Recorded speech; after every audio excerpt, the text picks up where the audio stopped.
Урматтуу эл журт, мынакей мен Талас областынын Талас район Манас айылынын тургуну болом. Ошо 2010 жылкы апрель революциясында катышкан адам катары, алдыда жүргөн адам катары, мына мен бүгүн ата бейитке келип сүйлөп атам, мынакей арбактардын алдында сүйлөп атам. Ошол 2010 жылы ушу кайтыш болгон балдардын каны, жаны убактылуу өкмөт үчүн төгүп берген каны акталган жок. Мен ошону айткым келет, убактылуу өкмөт ушулардын каны менен келген өкмөт, бирок азыркы бийлик кылып аткандагыдай ишти кылган эмес. Ошол убактылуу өкмөттүн убагында биз ишенгенбиз, бирок бирөө да ишеничти аткарган жок. Мына эми айтсак, Атамбаевдин бийлигинин убагында эмне деген коррупциялык иштер болду? Булар өздөрү айткан, биз бийликке коррупцияны жок кылабыз, бандиттерди жок кылабыз деп келген, бирок бүт коррупционерлер өздөрүнөн чыкты, өздөрү бандиттер менен дос болду, бирок элдин ишенин аткарган жок. Убактылуу өкмөттү керек болсо мен бүгүн айтат элем. Убактылуу өкмөттү жоопкерчиликке тартыш керек кээ бир адамдарды. Анткени 2010 жылга чейин кээ бирлер эчтекеси жок жүргөн, керек болсо Атамбаев айткан менден тамеки сурап чекчиле деп. Бирок 2010дон кийин болуп көрбөгөндөй байыгандар бар арасында. Ошолорду 2010га чейин эмнеси болгон, андай эмнеси болду, ошонун баарын текшерип жоопкерчиликке тартыш керек. Анткени мына 87 баланын каны менен, ушулардын жаны менен ойногон бийлик мына өздөрүнүн байлыгын топтоду, өздөрүнө карьера кылды, элдин ишенин актаган жок, эл байкуш 4 сотук участокко жеткен жок. Булар Европа, Америкадан үйлөрдү алды, балдар кыздарын ошол жака окутту. Мына кээ бирлер азыр ошол Европада жатышат, өздөрүнүн алган үйлөрүндө. Мынакей элдин эч кандай ишеними аткарылган жок. Менин күйгөнүм ушул. Биз ушуларга ишенип алып, ушулар деп чуркап кылганбыз, бирок эл булар элдин ишенимин актаган жок. Атамбаевдин убагында бийликти көрдүңөр. ГЭСти салабыз, жаңыртабыз, 386 миллион доллардын дайыны жок. Аны билесиздер.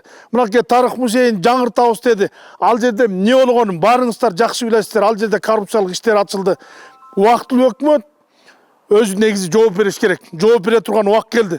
Бир күн эмес, 5 жыл эмес, 10 жыл эмес, мына бүгүн 15 жыл болду. Бирок ушу өлгөн балдар ким үчүн өлдү? Булардын калган аялдары, жесир аялдары, балдары. Ошол убактагы убактылуу өкмөттүн күнөөсү ушул. Элди жөн эле алдап бир удостоверение берди, төш белги такты, силер революциянын баатырларысыңар деп. Элди бетине кармап туруп, булар 2010дон 2020 жылга чейин мамлекетти болуп көрбөгөндөй талкалады. Карыска батырды, ичти, жеди, талкалашты, бирин-бири камады, бирине бири душман болушту дагы, унчукпай отурушат. Мына мен келеби десем бирөө келген жок, бирөө Куран окуп келген жок. Ушул балдар ким үчүн өлдү? Келип алакан жайып Куран окуганга жарабаса, убактылуу өкмөттүн 14 мүчөсү бар беле, 14 мүчөсү келип ушул жерден Куран окуп, ушул жерде отурса болмок, дуа кылса болмок, ыйласа болмок, силер биз үчүн өлгөнсүңөр деп. Бирок биз күткөндөй болгон жок. Ошон үчүн айтарым ушул. Жөн эле эл ар кимдин сөзүнө ишенип, өйдүлдүй кетпесек, көрүнгөндү ээрчибесек, мынакей азыркы көрүп аткан, азыр иштеп аткан бийликти көрүп атабыз. Азыркы бийликтин кылып аткан иштери, мына мен өзүм Таластан болом. Таласта айта кете турган болсом, азыркы бийлик мына акыркы 5 жылда мынакей аэропорт салып койду, самолет учуп атат, ГЭСтерди куруп атат. Убактылуу өкмөттүн убагында бизге Таласка драм театр салынган. Ошол драм театрдын проектиси менен салынган проектиси айырмасы башка. Ошол жерде коррупциялык иш болгон. Убактылуу өкмөттүн убагында бир маданият үйү салынган болсо драм театр Таласка. Эми азыркы өкмөттүн убагын карагыла, азыркы учурду карагыла. Эмне деген иштерди кылып атат? Канча айылдарга мектеп, бала бакчалар салынып атат. Талас шаарынын ичинде жолдор оңдолуп атат. Көрүп атасыңар өзүңөр, баарын билип атасыңар. Иштеп атат. Мына коррупционерлерди камаш деди, баарын камады. Ичип жегендерди, мына бандиттерди жок кылабыз деди, жок кылды. Мен билем убагында керек болсо бандиттерге генералдар сүйлөй албай алган. Мен өз көзүм менен көргөм, генералдар бандиттерди көргөндө токтоп калган. Бандиттер башкарып калган, бандиттик башкаруу болгон. Бүгүнкү күндө гана бир бандит жок. Мынакей Алла разы болсун, мынакей Садыр Нуркожоевич келгенден бери алдыга гана жылыш бар. Бишкек шаарын көрүп атасыздар. Жолдорду кандай оңдоп атат. Азыр мектеп жетпейт деген жер жок. Канча мектеп салды, канча бала бакчалар салып атыр, канча мурда Союздан калган зданияларды приватташтырып алгандарды кайра мамлекетке алып атат. Иштей турган киши ушинтип иштейт экен го. эмне деген гана нерселер кылып атат. Бүт 7 областты бардык жакты карап көрүлө, бардык жерде эми көч бара-бара түзөлөт дейт. Бирок бара-бара оңолуу бар, алдыга жылуу бар. Элдер жакшынакай жашап атат. Мына жакында эле Орозо ай өттү. Бир да ресторан, бир да бир чайханага барсаң орун жок. Жашообуз жакшы. Ок атылбасын, эл кырылбасын, монда коррупционерлер жашабасын, бандиттер болбосун. Ар бир адамдын укугу бандиттен коркуп же милициядан башка нерседен коркпой жашаш керек. Биздин мамлекет өнүп өсүү жолунда. Мен өз көзүм менен көрүп атам. Анткени иштегендер мурда барсаң, аким болобу, башка болобу, акча сурап бирдеке кылат эле, бирок акча сурагандан коркуп атыр. Коррупционерлерди жаап жок кылып атат. Дагы эмне керек бизге? Мамлекетибиз өнүп өсүүнүн жолунда. Мынакей Садыр Нуркожоевич менен Камчыбек Кыдыршаевичти эки дос деп чычалашып атат. Бирок эки дос 2012-жылы Заворду аттаганда эле ушулар бийликти алып коюп койсо, мынакей алса 13 жылдын ичинде Кыргызстан өнүп өсмөк экен. Биз болуп көрбөгөндөй союз тарагандан бери жеп ичип талкалап союздан калган сарайды, мүлктү, бүт здание, эски бала бакчалардын ордун бардыгын приватташтырып алган, баары мамлекетке алды. Ошондон бери салынмаган, мына Усубалиев кеткенден бери эч нерсе салынган эмес экен. Мына бүгүнкү күндө акыркы 5 жылдын ичинде эмне деген нерселер салынып атат, эмне деген нерселер кылып атат. Алла разы болсун эки доско, эки дос аман болсун. Эки дос өмүр узун болсун, өзүбүз Кудайдан сураганбыз. Бир эчтекеден коркпогон, бир тайманмаган, Ташиевке окшогон бирөө келсе экен, Сталиндин тартиби келсе экен деп мына ошондой тартип болуп атат. Азыр барсаң милицияңдагы, сотуңдагы прокурор кимиң болсун акча алгандан коркуп атасың. Коррупция түп тамыры менен жок кылат. Бийликке ушундай киши керек. Бийликти башкара турган киши керек. Бийликке духу бар киши керек. Мына 2013-жылы Камчыбек Кыдыршаевичтер, мынакей Садыр Нуркожоевичтер түрмөдөн чыкканда таласка барды. Ошол жерден болот жер тозуп алып, үйүнө тай союп сыйлады. Атамбаев команда берген ошол убакта губернаторго сабагыла, тепкилегиле де, бирок болот жер адамгерчилик менен тозуп сыйлап, мага айтты эле, эртеби кеч ушулар бийликке келет. Биз бийликке келдик, убактылуу өкмөт. Бирок биз эл көксөгөн, эл үмүт өткөн, эл күткөн нерсени кыла алган жокпуз деп. Мына азыркы мен ишенем, ошо болот жердин айтканы бүгүнкү күндө келип отурат. Булар бийликке келди. Дух бар деген буларда сагым кылам. Дух бар, булар иштесин.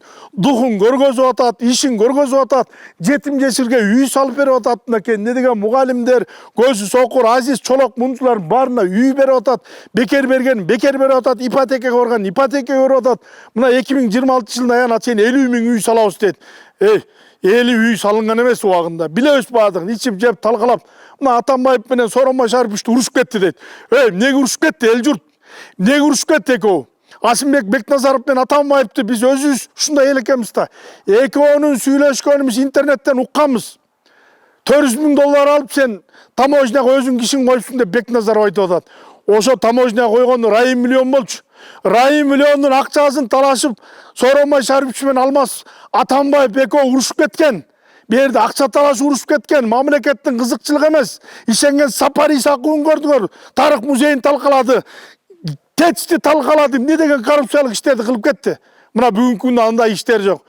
Мен суранат элем. Кээ бир убактылуу өкмөттүн мүчөлөрүн жоопко тартыш керек. 2010-жылга чейин мүлктөрүн текшериш керек. 2010дон кийинки эмнени салган, эмнени жеген, эмне кылган, керек болсо чет мамлекетте бир туугандарына каттатып койгон үйлөрдүн бардыгын алыш керек. Буларды жоопсуз калтырбаш керек. 87 бала мейли Бакиев аттуу, башка заттуу 87 баланын каны менен келген бийлик жооп бериш керек. Жооп бериш керек. Муну кан кой бербейт деп коет Кыргызда. 40 жылда дейт, 40 жылда 40 жыл өтпөй эле билинип атат. Эмнеге унчук албайт бүгүн? Эмнеге сүйлөй албайт? Бир нерсе айта албайт? Анткени айта турган эчтеке жок. Булар кылабыз деген нерсени кыла алган жок. Азыркы мынакей Садыр Нуркожоевич кылып атат, командасы менен жасап атат. Булар деле элди ушинтип алдап келген убактылуу өкмөт. Буларды жоопсуз калтырбаш керек. Түрмөгө отургузганда отургузуш керек. Керек болсо Текебаев жакында интернеттен көрүп калдым. Кыргызстан экономикасы өсүп атат, өнүп атат. Эми чоң саясатчы экен. Туурасын айтты, билгенин айтып атат. Болуп көрбөгөндөй өзү бар алдыга. Кудай буйруса жакшы иштер болот деген ишеним бар. Эки досту андан көрүп биз колдойлу. Кайерде болсо кылып аткан жакшы иштерин айталы. Бир убак келет биз буларды сагынабыз. Мындай адамдарды сагынабыз. Булар да түбөлүктүү эмес. Булар дагы жашоосун жашайт. Булар да өтөт бул дүйнөдөн. Бирок тарыхта калды булар. кандай болбосун тарыхта калды. Шаарды көргүлө, салынып аткан үйлөрдү көргүлө, жолдорду көргүлө, бүт элге өтүп кеткен, менчик коррупцияларга өтүп кеткен мына көлдөгү пансионаттарды көргүлө, мамлекетке алып атат бардыгын.